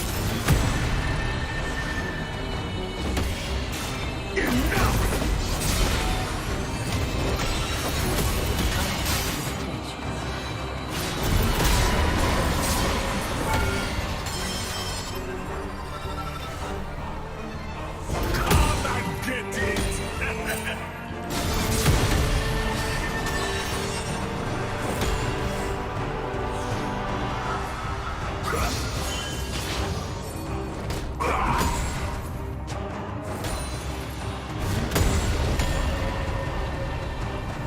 Act like failure is impossible.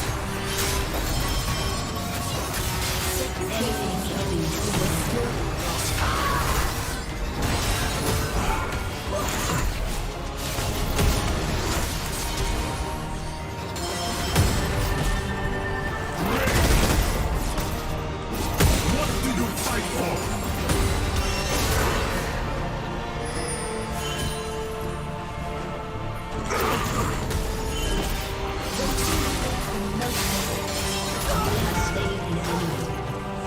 Whee!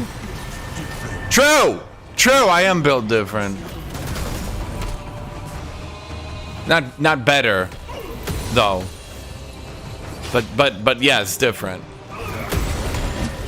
Like a flaw. Like not actually as good. Like a straight downgrade, actually.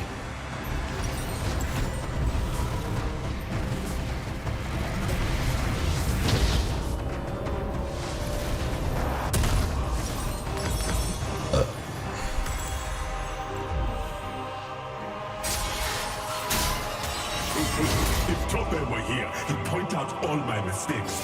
Good thing we separated, because he'd be right. Together.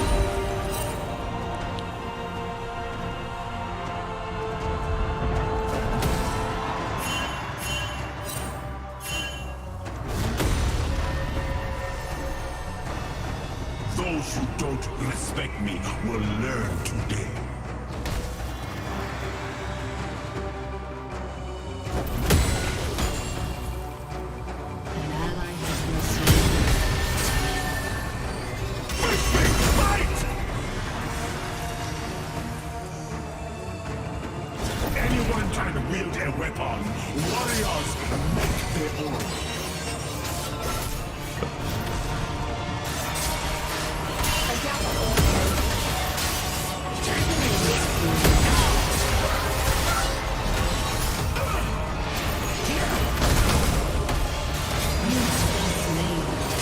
Okay.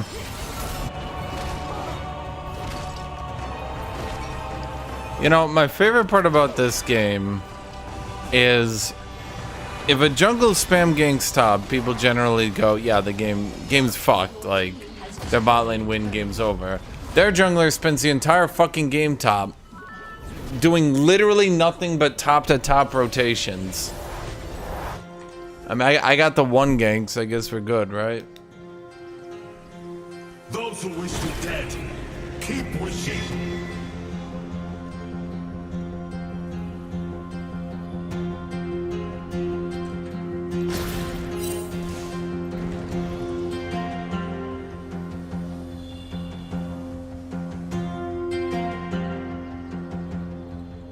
Open battle honors the hunt.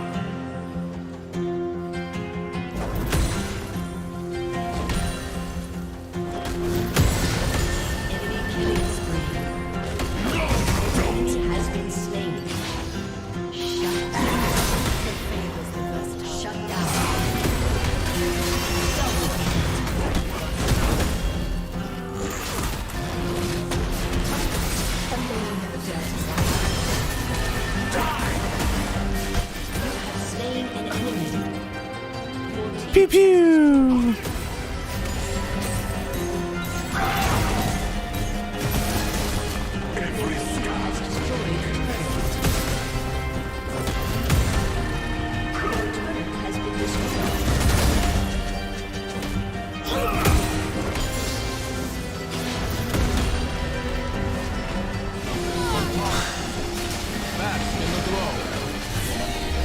Shift like the sand, strike like the eagle.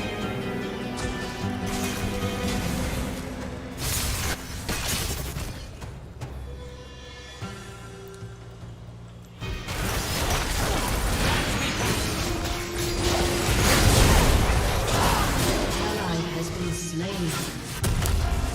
Is Jace really inting it? Huh. Has been slain.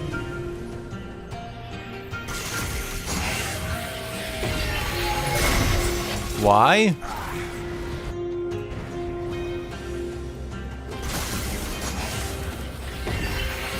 It wouldn't be worth it if it were easy.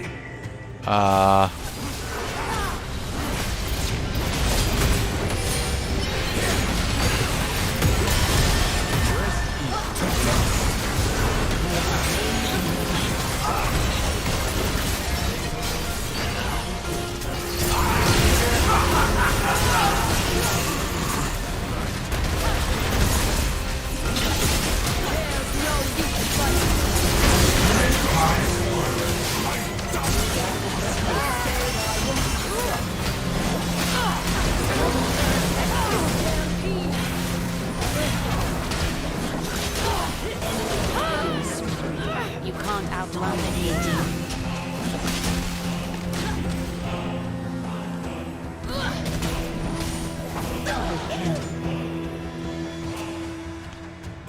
So Jace is literally running it.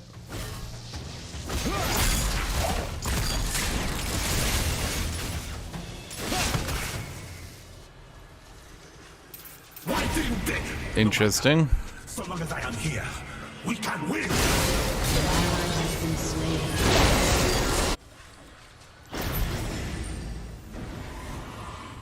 I've actually had 2 people run it in my games today.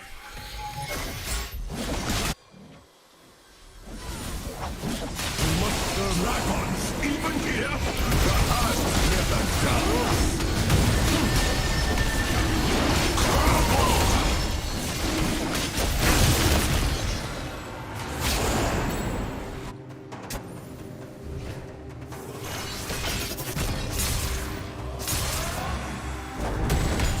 Survival is just the beginning.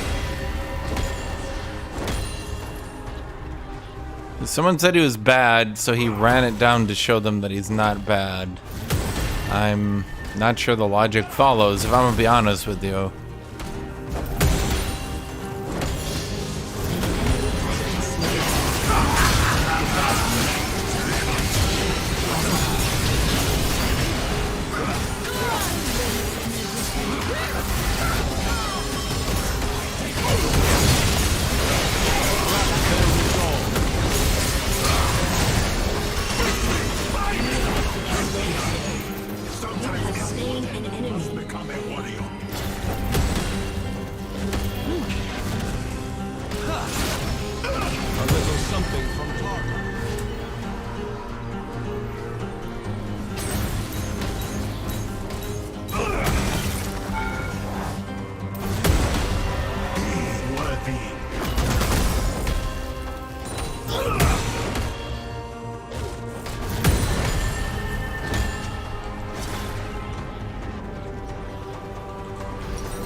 Dude, I'm just amused at the fact that a dude trying to prove that he's not bad at the game is running it down to show people that he's not bad at the game.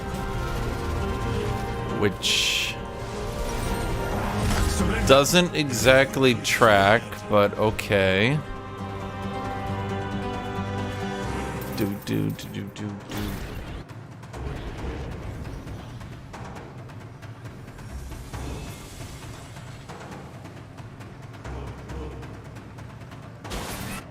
If the enemy asks, I have the answer. Enemy has been slain. I mean, Viger's up to 500 AP, so...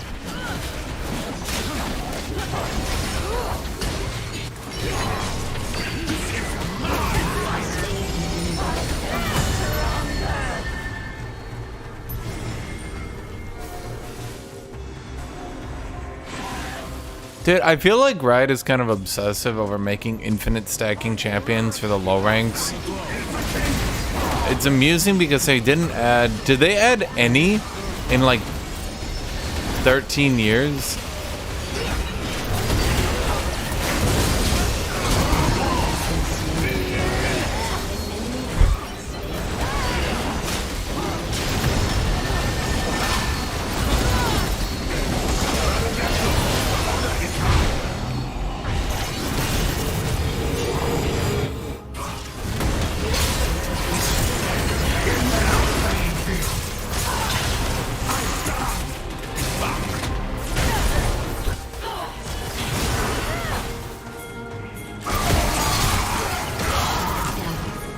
Ah.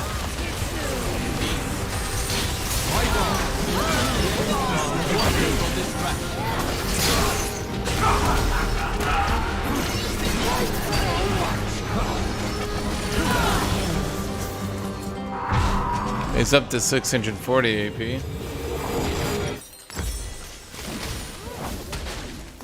That's okay, guys. She has literally no magic damage in anything, so her passive did half my health bar, which when you think about it is fucking insane. No, imagine there's a champion who read do your entire damage again as magic damage. You'd be like, wow, that's really overpowered.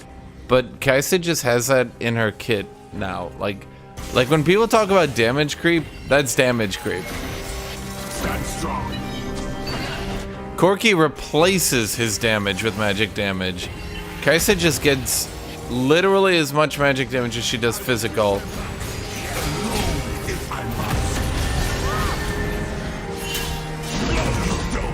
That actually hit him though.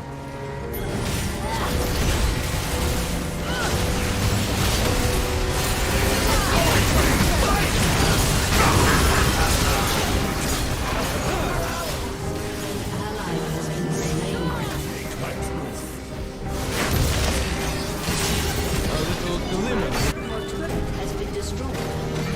An enemy has been slain.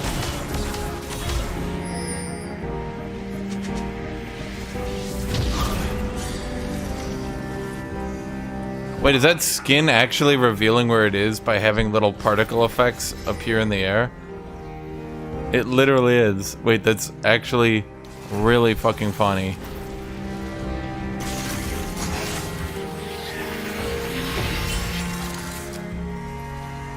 Nah, I can't get her.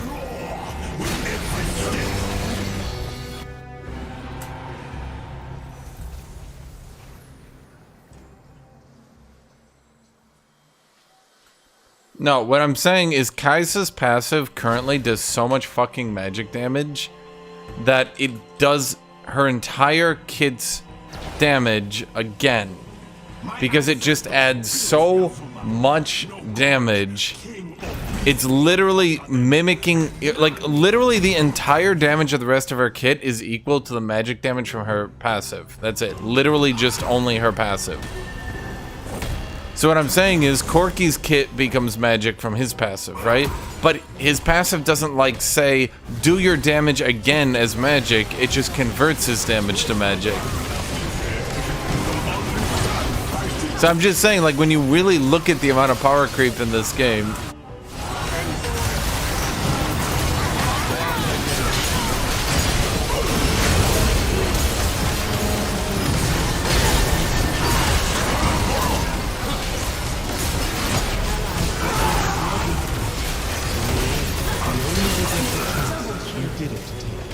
okay.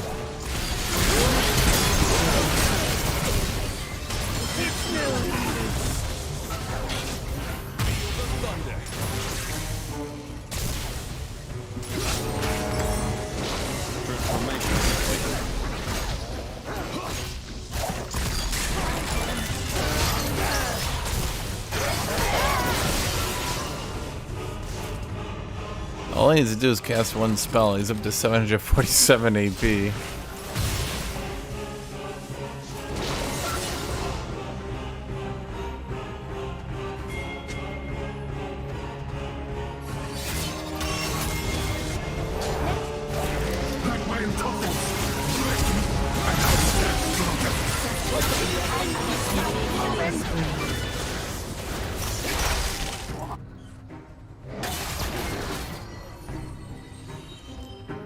Everything!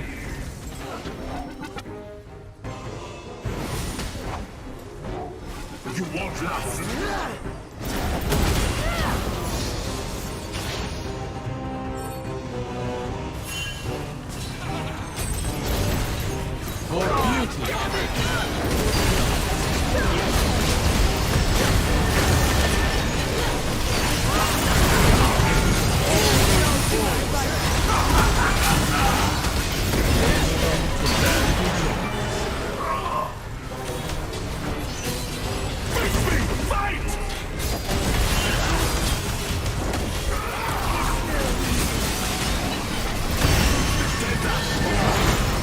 Shit.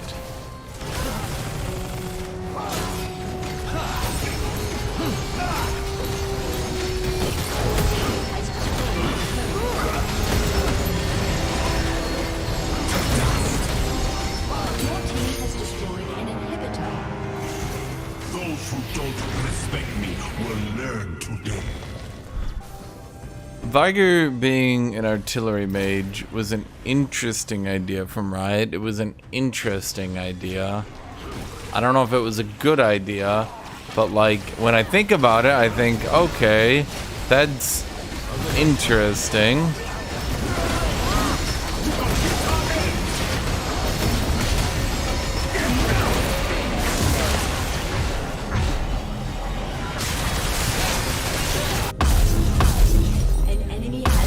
That was a tank. The person he was hitting, that was a tank. But you know, Jace is a 25% armor pen in his kit. Anyone can wield a weapon. Warriors make their own.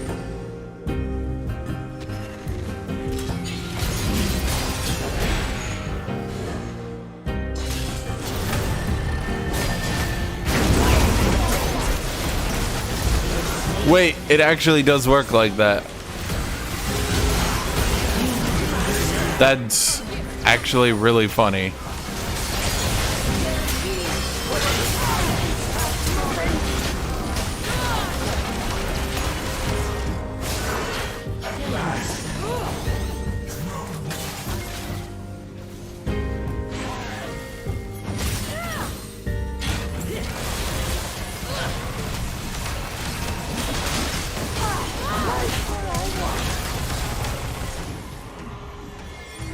Honestly, I think I'd hate Kaisa less if she wasn't so broken. But considering she's basically always broken.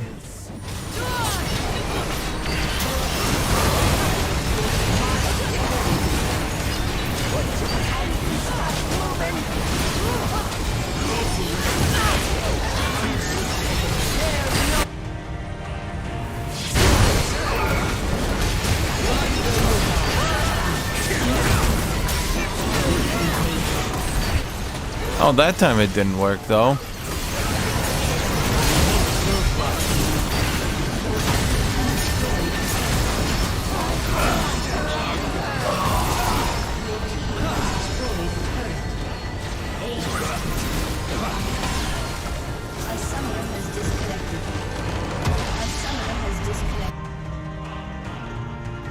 Okay, repeatedly moving people through the Vigirl is really funny to me.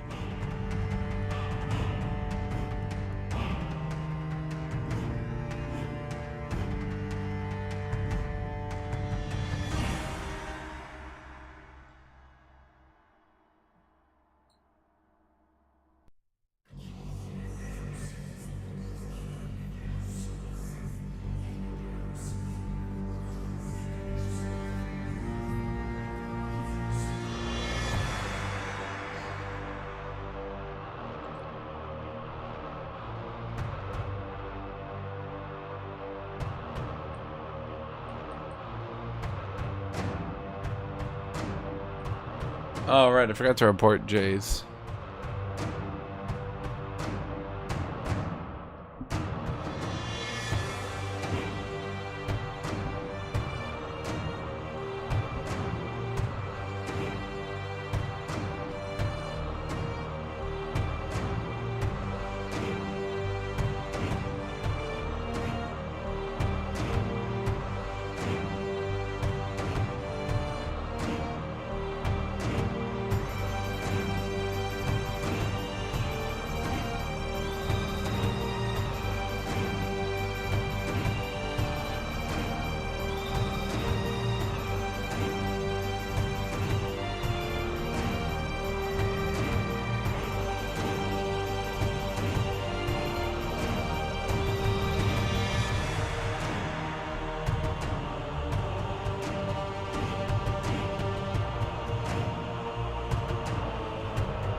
Can I show the chat restriction text? No.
Darius doesn't really get to be bad because he's really popular. It sounds dumb, but it's not.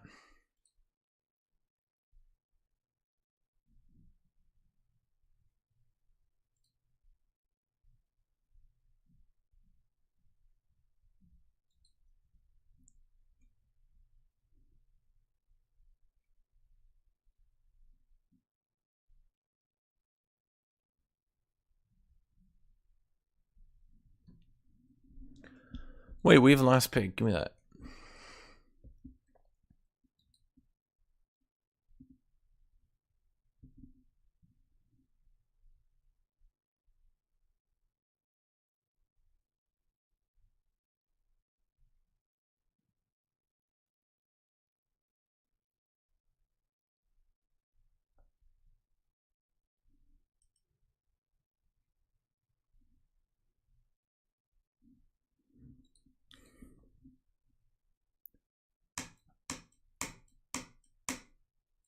Oh. Shit, we banned Jax. So now he's gonna go Aurelia. What beats Aurelia again?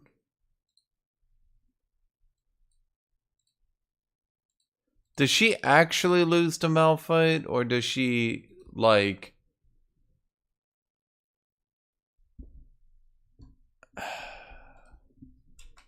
She's supposed to lose to Malphite, but I feel like this is going to be one of those situations where she doesn't actually lose to Malphite. And it was more of a suggestion, really.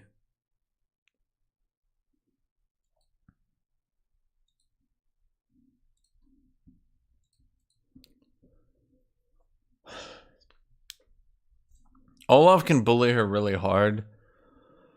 But, I'm gonna be done for now. Okay, I'm tired, chat. I'm tired, and it's really annoying. And this game, dude, this game is getting less fun as time goes on.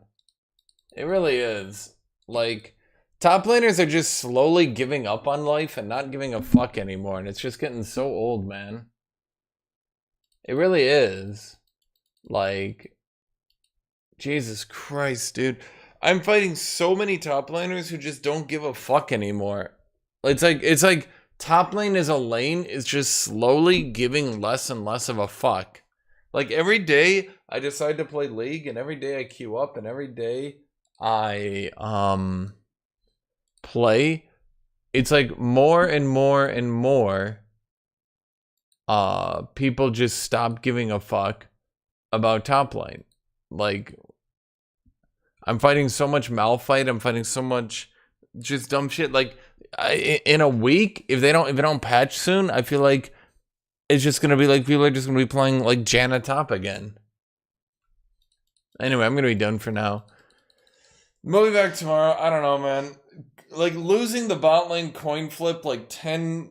What was it? It was like I lost like 200 LP just purely on bot lane coin flipping. It's just so tedious. Like losing on bot lane coin flipping just isn't fun.